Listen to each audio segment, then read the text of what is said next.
এই যে দেখেন সে আছে সচিবালয় এদিকে আসেন সে স্কুলেও যাইতে পারি না, সব জায়গায় ভাতের হোটেল। তাহলে আমি সচিবালয়ের বাইরে গিয়ে একটা ভাতের হোটেল দিব।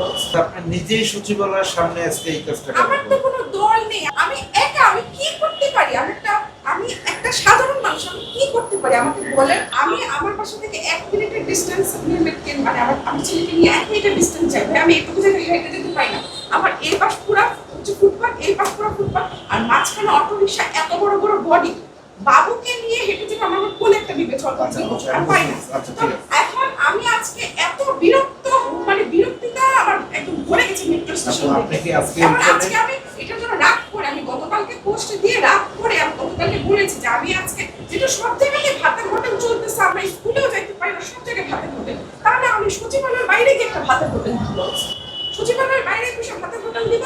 আমি রাস্তায় কি প্রবলেম হয় কিনা এটা তো ওনারা বুঝতে চায় না, এটা ওনাদের বোঝানোর জন্য আমি সচিবালয়ের বাইরে ভালো। আমি বলি আপনাকে, আপনি যে হকার উচ্ছেদের জন্য আপনি কথা বলতেছেন বা রাস্তা ক্লিয়ার রাখার জন্য, তো এইটা আপনার একটা ভালো উদ্যোগ, কিন্তু আপনি নিজেই সচিবালয়ের সামনে আজকে এই কাজটা আমার তো কোনো দল নেই, আমি যে পোস্ট ফেসবুকে আপনি এটার বিরুদ্ধে বলেন বা আপনি সাংবাদিকদের বলেন বলছি, আমি 9 তারিখ থেকে কিন্তু এর জন্য একটা সচিবালয় হচ্ছে একটা দেশের একটা হার্ট, ঠিক আছে? একটা ওইখানে আপনি যেতে পারেন।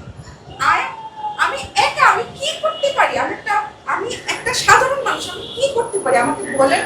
আমি কি করতে পারি? আমি প্রশাসনের কাছে গেছিলাম, তুমি আমাকে সেটা সচিবালয় পারেন না। আচ্ছা ঠিক আছে, আচ্ছা আমি আপনার কথা সামনে দাঁড়াই। আচ্ছা আমাদের সিনিয়র স্যাররা আছে, আমরা কথাবার্তা বলি, আপনি থাকেন, ঠিক আছে? কিন্তু আমার ভাতের পাতিলগুলো ভাত আছে, ওইটা আমাদের একটু কাউকে দিয়ে দিতে, মানে ভাত এই ডাল তরকারি এইটা আপনি আনছিলেন কিসের জন্য? 10 টাকা করে বিক্রি করার।